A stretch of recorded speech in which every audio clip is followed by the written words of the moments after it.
ये तो एंटीबायोटिक है भाई, इसका कोई नुकसान थोड़ी है कि नुकसान करेगी। ये कथा नुकसान नहीं करती, फायदा करती है बहुत। और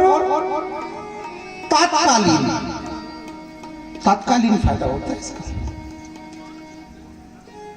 क्योंकि हमारे सनातन धर्म में कुछ पूजा ऐसी कि अब की 1 महीने बाद 40 दिन बाद उसका फल मिलेगा, 2 साल बाद। लेकिन श्रीमद् भागवत महापुराण का फल तो ठाकुर जी सप्ताह में दे देते हैं, क्योंकि जो उसका सुनने का सिस्टम है ना वो साप्ताहिक है।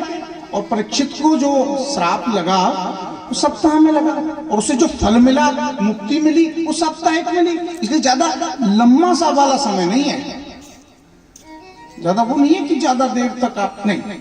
पहली बात,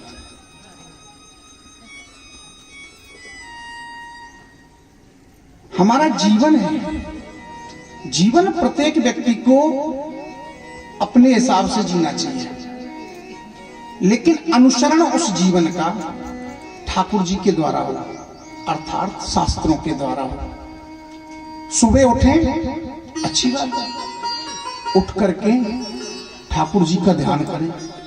प्रभु आपने हमें जीवन दिया, हम प्रातःकाल उठ करके कोई हमसे गलत कार्य ना हो, इस विषय पर चर्चा करें, अपने आप में मंथन करें। क्योंकि ये जो जीवन का चक्र है इसका कोई भरोसा थोड़ी है कब राधे राधे हो जाए। इसलिए उस परमात्मा ने इस पांचभौतिक शरीर को बनाया, उसके लिए हमें धन्यवाद करना चाहिए प्रतिदिन।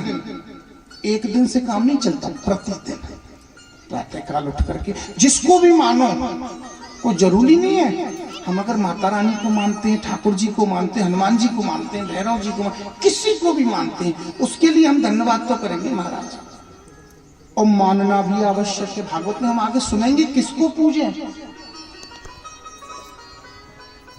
माताओं की श्रद्धा माता रानी में होती है, उनको मानो, और व्यक्तियों की श्रद्धा अधिकांश हनुमान जी में होती है, उनको मानो। मानो जरूर, उस मानने से क्या होगा, मार्गदर्शन मिलता है, उस मार्गदर्शन में हमें चलना है। भगवान कृष्ण स्वयं श्रीमद् भागवत है, ज्यादा विश्लेषण में नहीं जानेंगे, सीधा सीधा सा शब्द है। भागवत क्या है, बोले स्वयं कृष्ण है, क्योंकि इस पृथ्वी पर इस अवतार की सबसे ज्यादा पूजा होती है। बिल्कुल सरल,